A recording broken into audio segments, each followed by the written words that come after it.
真係以為坐金光飛航或者行港珠澳大橋過去，澳門搏殺啲人玩百家樂，越輸越上癮，純粹係因為佢哋蠢，定係賭場出千？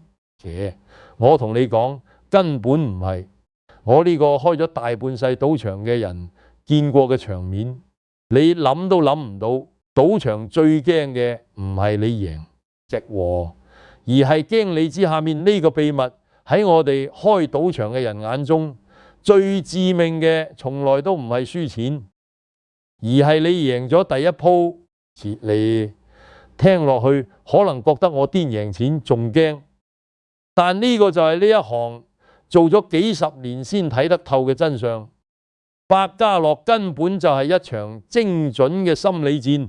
而我哋呢啲開賭場嘅唯一嘅對手，從來都唔係你個銀包，而係你心入面嗰種想鋸大樹同埋唔甘心嘅心態。你以為你坐喺賭台前面，係你揀住幾時落注幾時走人。我話你知，你嗰下心跳加速嗰刻，你已經輸咗一半。和呢個唔係我恐嚇你，係我幾十年嚟親眼睇住幾多醒目仔一步步變成水魚嘅過程。今日我就同你拆解，仔哥，呢部戲點樣一幕一幕搬上場，等你以後最起碼唔會做嗰條最蠢嘅水魚。我做呢行幾十年，見過太多香港人，自問係醒目仔，你話係咪？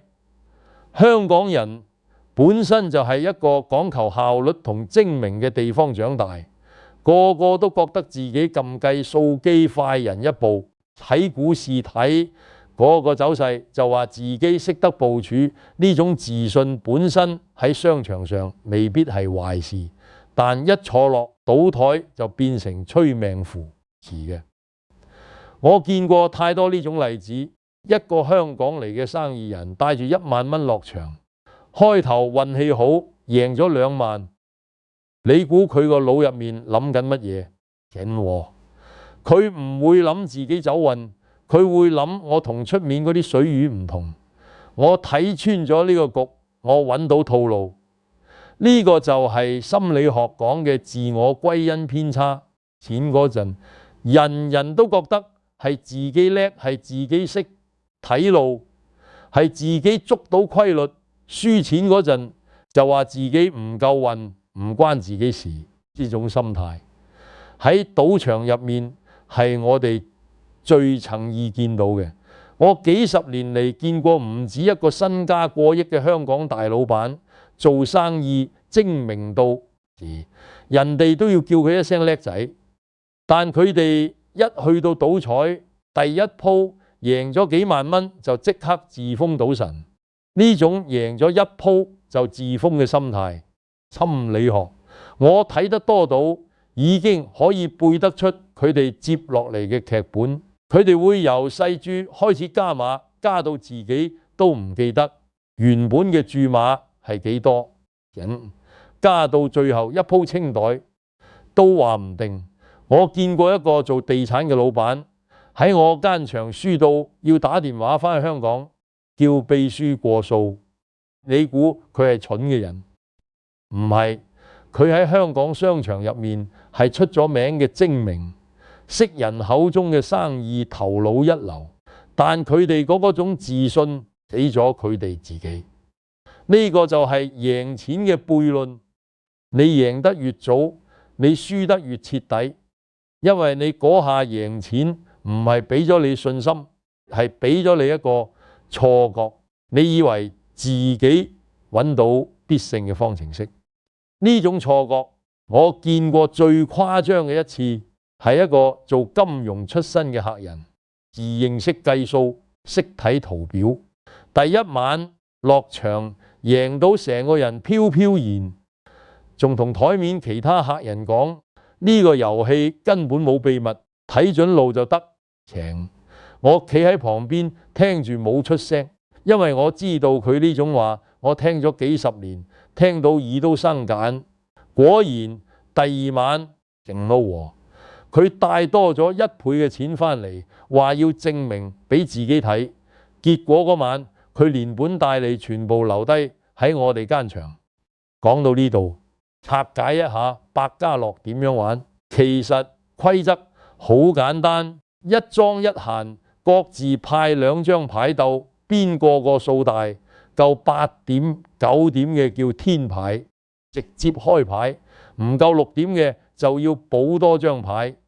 表面上呢個係一個好簡單嘅遊戲，你落注買莊定買閒開出嚟大就贏，就係呢種簡單先至最可怕。因為簡單嘅遊戲最容易令人產生一種錯覺，覺得自己識得計算、識得部署。真正令人上癮嘅唔係贏錢嗰下嘅快感，而係差少少嘅感覺。你諗下，你買緊閒開出嚟，閒家係8點天牌，本身應該係贏緊，點知莊家補牌之後變成9點，你嗰種輸法唔係大輸特輸，係差一皮嗰種輸，呢種輸法先至係最痛苦，亦都係最令人上癮嘅。呢個喺心理學上有個講法叫做近乎中獎效應，你差少少就贏，同你輸得一敗塗地感受完全唔同。輸得徹底，你嘅腦會話你知呢鋪係你衰收手啦，但差少少嘅輸法，你嘅腦會話你知你差啲就贏啦，再嚟多鋪，呢鋪實贏。你信唔信我？呢種差少少嘅感覺，比起你連續輸10鋪仲要恐怖，因為連續輸10鋪你會死心，差少少你會不甘心。香港人做嘢好中意講一句嘢，衰在差少少。你炒股爆倉，你會話自己衰在差少少，冇止蝕，百家樂輸抱大嘅。你會話自己衰在差少少，睇錯路。呢句說話聽落去好似係一種安慰自己嘅講法，正嘅。但其實喺我哋賭場經營者眼中，呢句說話正正就係魔鬼放喺你個腦入面嘅陷阱。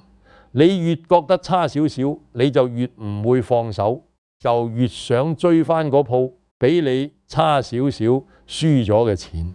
我見過一個後生仔，本身只係嚟陪老闆應酬，坐喺後面睇緊，自己冇落注嘅意思。點知睇住見到莊路開到成條紅色，佢忍唔住問荷官借咗個位落咗一注細嘅，第一鋪就差少少輸咗。佢即刻眼神變晒，話要追翻嗰口氣先走得。我企喺台尾睇住，心諗又嚟多個。果然係，佢由陪錯變成主角，由細注加到大注，最後仲要問老闆借錢，場面幾尷尬，你自己諗吓。就知講到呢度，我要同你講多一樣嘢，就係路紙。你去到我哋間場賭台側邊，一定有張紙畫住一堆紅色、藍色嘅圈同線，紅圈代表莊贏，簽代表閒贏。呢張紙表面上係俾你哋參考落注用嘅工具，實際上係我哋幾十年嚟摸索出嚟最有效嘅視覺陷阱。你要明白一樣嘢，百家樂每一鋪嘅結果理論上係獨立事件，即係話呢一鋪開莊定開閒同上一鋪根本冇任何關係，和呢個係基本嘅概率學常識。但人類個腦天生就有一種本能，就係要喺混亂嘅信息入面揾規律。呢種本能係我哋祖先幾萬年前留低俾我哋嘅生存機制。原始人喺草叢入面睇到嗰啲嘢喐動，即刻就要判斷係咪有猛獸埋伏。呢種對規律嘅敏感度，先至令到我哋嘅祖先可以生存落嚟。問題係呢種本能放喺賭台前面，就變成致命傷。千和你望住張路紙，見到連續開咗5鋪莊，你個腦會即刻話你知呢個係規律，呢個係莊路，你應該追落去，唔啊？又或者你見到莊閒交替嘅次數多，你個腦又話你知呢個係跳路，你應該跟住跳。但事實係呢張路紙入面所有嘅規律，全部都係你個腦自己幻想出嚟嘅圖案，同下一鋪嘅結果完全冇任何關係。呢張路紙嘅可怕之處就在於佢會誘導你越壓越重。你見到規律，你就會覺得呢一鋪係穩贏，你就會駕大注馬。你越信呢張紙，你落嘅注就越大，輸嘅時候就輸得越徹底。你要知道，我哋根本唔需要出千，呢張紙就已經係全世界最完美嘅出千工具。因為佢係你自己心甘情願，用自己對雙手將啲錢一鋪一鋪推向我哋。我開場幾十年見過最悲哀嘅畫面，啲人輸到跪喺度喊，而係啲人輸到清袋之後，仲要問荷官攞翻張路紙，話要拎翻屋企研究，話下次一定捉到規律翻本。似呢種人先至係我哋最遭寵意見到嘅客人，因為佢哋永遠都會翻嚟，佢哋永遠都覺得自己下一次一定會捉到規律。赤和，我仲記得有個老熟客成日拎住個記事簿，逐鋪逐鋪抄低莊閒嘅走勢，抄完翻屋企仲要對住張紙研究通宵，要揾出一套規律嚟。我睇住佢咁做咗成10年，佢個記事簿都寫爛幾本，但佢輸嘅錢仍然係一年比一年多。你話呢個係咪好諷刺？佢越努力想揾規律，佢輸得越徹底，因為根本就冇規律呢樣嘢存在。切太和，佢淨係喺度做緊我哋最想見到嘅事，就係不斷落場。你而家聽住我講呢一番說話，可能會覺得我以後唔睇路紙，淨係憑直覺落注，係咪係就安全啲？我而家老實同你講，呢個諗法可能仲要幼稚，因為你以為唔睇路紙就跳出咗個局嘅，但其實賭場度身定做嘅陷阱遠遠唔止路紙咁簡單。如果你唔想成世都做賭場度嘅人肉提款機，正和。如果你真係想學識我哋呢啲喺呢行摸爬滾打幾十年嘅人點樣睇穿人性入面嘅財富陷阱，你而家即刻訂閱呢條頻道，撳低個鈴鐺。香港人最怕嘅係輸，最想嘅係揾快錢，但你要明白喺呢個世界上，凡係打住揾快錢旗號嘅局前背後，一定有人喺度默默數緊你袋入面有幾多錢。你以為唔睇路紙靠直覺就安全？我而家話你知一個更加驚嘅真相，而喺你坐低嗰一刻，賭場最新嘅高科技已經默默開始記錄住你嘅一舉一動，你嘅表情，你嘅落注習慣，和你贏錢輸錢嗰下嘅反應，全部都逃唔過機器嘅眼睛。落一段，我話你知我哋呢行點樣用高科技。你哋呢啲仲以為自己好醒目嘅水魚，你嗰下心跳加速已經俾人睇緊天花板嗰啲大鏡。你以為淨係做保安用，防賊防出千，你就真係冧咩得太簡單。而家啲賭場早就唔使暗中做手腳，因為根本唔需要天花板上面裝住嘅高清攝像頭，和配合我哋背後嘅大數據系統，一路默默追蹤緊你落注嘅規律，你贏錢嗰陣嘅表情，你輸錢嗰陣捽手指嘅動作，和你加碼嗰陣個氣息有幾急促，全部都俾機器一格一格記錄低。你可能會問，記錄呢啲嘢有咩用？我哋出千咪拉到咯。我同你講，出千係最低層次嘅玩法，早就冇必要。真正嘅高手係要喺你最脆弱嘅嗰一刻，用最少嘅籌碼去撩起你嗰種唔甘心嘅感覺。呢個唔係我作出嚟嚇，你係我哋呢行幾十年嚟一直喺度精進嘅技術。AI 唔係要打劫你，係要精準計算。你差唔多幾耐之後，就會心甘情願自己送嗰鋪清袋嘅注碼出嚟。我聽過負責分析嘅同事講，佢哋而家做嘅嘢唔係諗點樣贏你錢，而係計算你嘅忍耐極限，一個客人入場落注嘅節奏、加碼嘅速度，輸咗之後拎起籌碼嘅力度，呢啲全部都可以計算出一個模型，然後預測佢大概幾點鐘會情緒失控，幾點鐘會自願加大注碼。你話恐唔恐怖？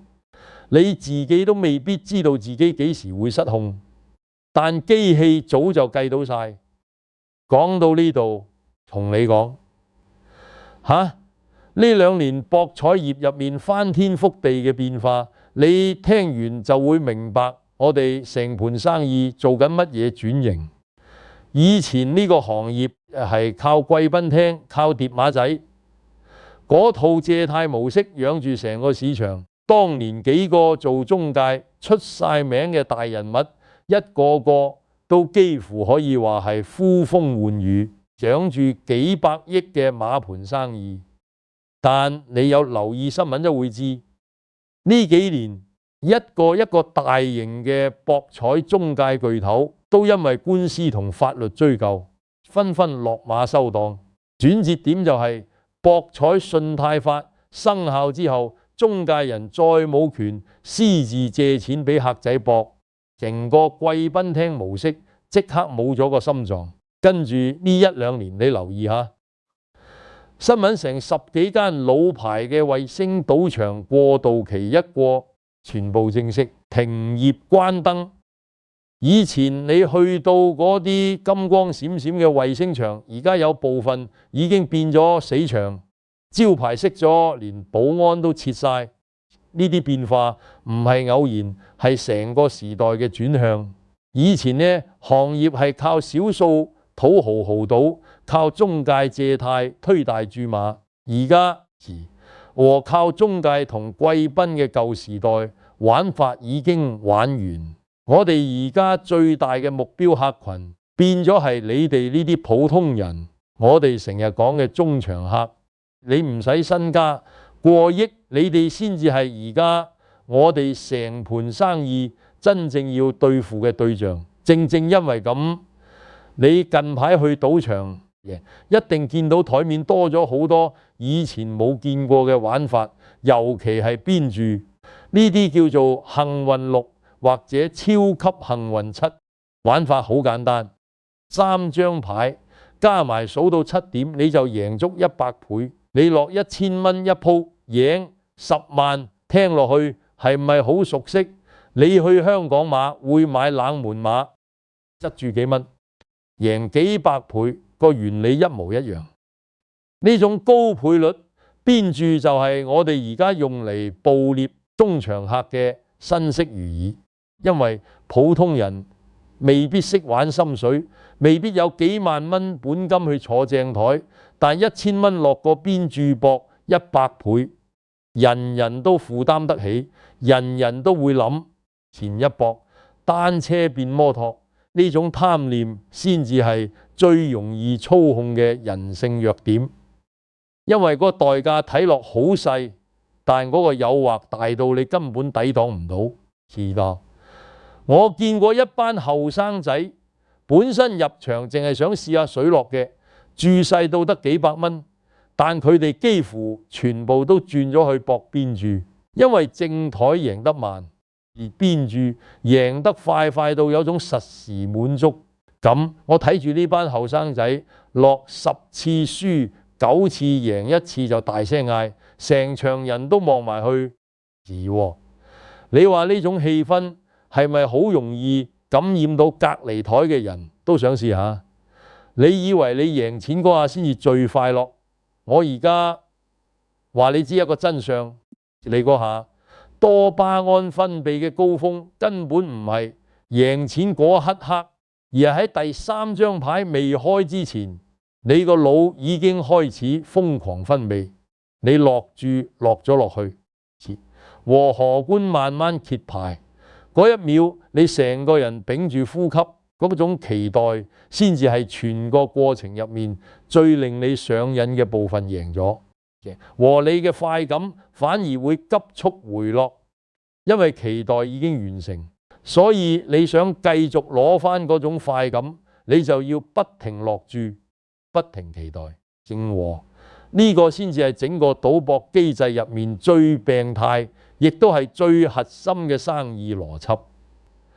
講到呢度，我要提你一個心理學上做過嘅實驗嘢，你聽完就會明白點解隨機嘅獎勵會令人上癮到咁癲。有科學家做過老鼠實驗，一組老鼠，佢每次撳個掣都必然攞到食物，攞完就滿足，唔會不停撳。但另一組老鼠，佢撳個掣係隨機出食物嘅，可能撳10次先有一次嘢，可能撳2次就有，完全冇規律。你估邊組老鼠撳到爪都流血都唔肯停手？就係嗰組隨機出獎嘅老鼠，因為佢個腦入面永遠都覺得下一下就會中呢種不確定性，先至係最強烈嘅上癮劑。你而家明唔明？百家樂同呢啲高倍率邊注，正正就係我哋設計出嚟，等你撳到爪都流血嘅魔鬼按鈕。你贏嗰陣唔知幾時贏，你輸嗰陣又覺得差少少就贏。呢種完全隨機嘅獎勵機制，先至係全世界所有賭場設計嘅核心。你以為你識控制自己？其實你個腦早就俾呢種隨機性訓練成一隻不停撳掣嘅老鼠。我喺呢度想問你哋一個問題：你身邊有冇朋友唔一定係賭百家樂，可能係炒短線股票，係玩期權合約，因為沉迷咗嗰種一鋪翻身嘅快感，最後由風光一時變到一無所有。呢種古仔我做呢行幾十年，見過何止百幾個。歡迎你哋喺留言區度講講你哋見過嘅真人真事。我保證你講嘅嗰啲古仔喺賭場後面見到嘅版本8、9不離10啊！你可能覺得就算輸，我輸嘅都係卡入面嘅數字，唔係真金白銀，冇咁痛。切和我而家話你知呢個感覺，正正就係我哋刻意幫你製造出嚟嘅麻醉效果。賭場用咗一種你意想唔到嘅實體設計，將你對金錢嘅痛覺一步一步磨到麻木。而喺最近一場全球矚目嘅體育盛事入面，呢個秘密仲俾人用到出神入化，放到最大落一部分。我話你知呢件實體嘢究竟係乜嘢？點樣悄悄咁令你對輸錢完全冇晒感覺？你行入我間場嗰刻，和你已經走入咗一個度身訂造嘅結界。你有冇留意過，成間賭場永遠都係嗰種光度唔會太光刺眼嘢，又唔會暗到睇唔清台面，永遠都係嗰種恰到好處嘅溫度，凍極唔會凍親，你熱極又唔會熱到你頭暈。仲有一樣嘢，你入去嗰陣揾周圍有冇窗揾有冇時鐘？我同你講，你揾爛個牆都揾唔到。呢個唔係我哋懶得裝修，我哋刻意咁樣設計。冇窗你就唔知道外面而家係日頭定夜晚，冇鐘你就完全冇時間概念。你坐落台嗰刻可能落緊3點鐘，你以為過咗個鐘頭，其實外面已經天光。呢種時間感嘅剝奪係我哋幾十年嚟摸索出嚟最基本，亦都係最有效嘅一招。你個腦冇咗時間坐標，你嘅理智就會慢慢跟住鬆懈。你會覺得反正而家都唔知幾點，唔係玩多鋪咯。我見過一個客人同朋友講，好淨係玩2個鐘就走出去食晏，點知一坐低就冇再企起身過。佢朋友喺出面等到成個人火滾，打電話入去都冇人聽，最後親自入去揾，先發現佢仲坐喺原位，成個人狀態好似冇離開過咁。佢自己仲問：而家係咪先至凌晨？呢種時間錯亂唔係佢意志力弱，成個環境設計就係要你咁樣。仲有一樣嘢你一定要明，就係啲籌碼。你有冇諗過點解賭場唔直接收現金落台，仍要換成嗰啲膠片？我而家話你知呢個唔係方便管理咁簡單，呢個係一種心理減痛手術。你諗下，手揸住一疊真金白銀，1萬蚊現鈔，厚厚一疊，你推出去嗰陣，你嘅手會震，你個心會抽。手揸住嘅係幾泥花花綠綠嘅膠片，你推出去嗰陣，感覺就好似打緊機入面嘅籌碼一樣，冇晒真實感。呢種設計正正就係要將你對金錢嘅痛覺徹底麻痹。你個腦收唔到嗰種輸緊真銀嘅信號，你純粹覺得自己輸緊幾條膠，但你要清醒啲。嗰啲膠片背後係你真真正正嘅血汗錢，係你捱更抵夜賺翻嚟嘅人工，係你屋企人嘅生活費。呢個減痛設計令你推籌碼嗰下手都唔震，但你嘅銀行戶口實實在在一厘一厘咁少緊。講到呢度，我要同你分享一組最新嘅數據。你聽完會明白成個博彩市場而家最真實嘅走向。今年6月份，澳門幸運博彩嘅毛收入錄得今年新低，185.2億澳門元，按年計算跌咗接近1成2。你話係咪好誇張？成個博彩重鎮1個月收入跌咁多？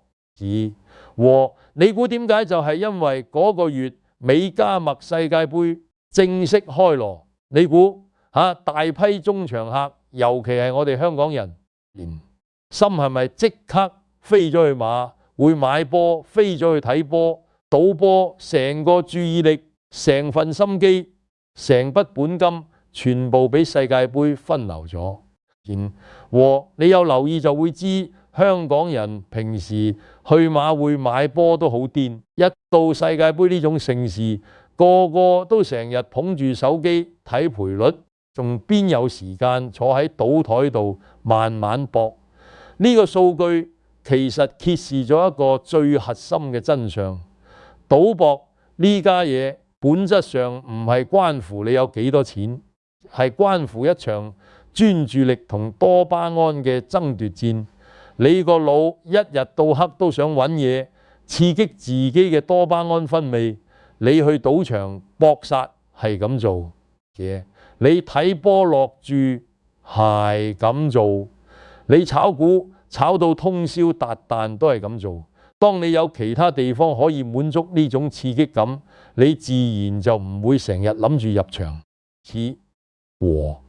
呢個先至係點解世界盃一嚟，我哋間場嗰個生意即刻縮水嘅原因。因為我哋要爭嘅根本唔係你嘅錢，係你嘅時間同你嘅專注力。講到呢度，我要用翻最簡單嘅算術同你拆解我哋呢行最核心嘅生存邏輯，就係莊家優勢。學和百家樂。呢種遊戲理論上莊家嘅優勢大概係1%點多，去到1.5%左右。你聽落去可能覺得咁少嘅優勢有咩好驚？但你要明白呢個係一個數學遊戲，唔係一鋪半鋪嘅事，係成千上萬鋪不斷重複嘅事。你落嘅鋪數越多，和呢個優勢就會越發揮到盡，最終你嘅本金就會慢慢俾呢個微小嘅百分比蠶食晒。你越急住想翻本，你落注就越亂，千里越亂，你俾呢個優勢蠶食嘅速度就越快。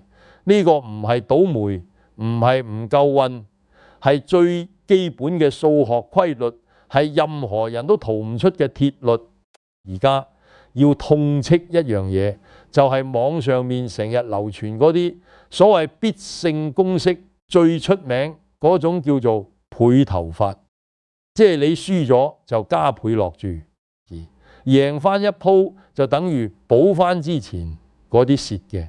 呢種公式聽落去好完美，好似真係無敵，但你要知道5鋪連輸、6鋪連輸喺百家樂入面根本係家常便飯，唔係咩出奇事。你不斷加倍落注，一鋪起兩鋪止，去到第7鋪、第8鋪和你嘅注碼已經係天文數字。而現實入面你冇無限嘅資金，賭場亦都設咗上限台，你根本冇可能一直加倍落去。和任何呢種所謂系統喺數學面前，最終都會俾人磨到粉碎。我見過一個客人帶住一套自己研究咗成年嘅倍頭法落場籌，幾鋪真係贏。佢仲影低張紙同人炫耀，話自己揾到破解方法。但你估點？收尾佢連輸咗6鋪之後，仲已經加到要問我哋加開上限，我哋當然唔會俾佢，因為呢張台設咗限額，佢個系統即刻卡死，冇得再加落去。最後嗰晚佢輸咗嘅錢抵得上佢之前贏嗰幾十鋪嘅總和。講到呢度，我要同你講翻喺呢個行業入面，究竟有冇一種策略係真真正正可以令你跑贏大市？我做呢行幾十年見過嘅贏家真係少之又少，但呢班少數贏家全部都遵守緊同一條鐵律，就係定好規矩，唔理你贏定輸，去到你設定嘅時間或者去到你設定嘅金額就即刻起身走人。呢個就係我哋成日講嘅割禾青。你要留意，呢個唔係話輸清光先走，亦都唔係話贏到盡先走，而係你未坐低之前已經定咗個數，贏到某個數或者輸到某個數，時間去到某一點，你就必須起身，冇得傾，冇得留戀多一鋪。和我幾十年嚟見過最令我哋頭痛嘅客人就係呢種人，因為喺佢哋身上我哋根本賺唔到1分錢。你要明白，我哋最想見到嘅係嗰種贏咗仲想贏多啲，輸咗仲想追翻嗰啲不甘心嘅人。呢種不甘心就係我哋綁住你嘅一條繩，和你越掙扎佢就越拉越緊，直到你完全冇晒力為止。你要做嘅就係認清呢種不甘心嘅感覺，一出現即刻放手，即刻起身，唔好俾佢有機會拉緊嗰條繩。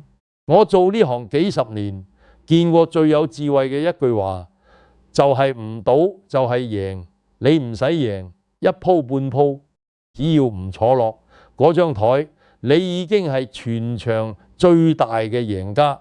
我一世人見過太多人由風光一時，最後傾家蕩產、妻離子散嘅。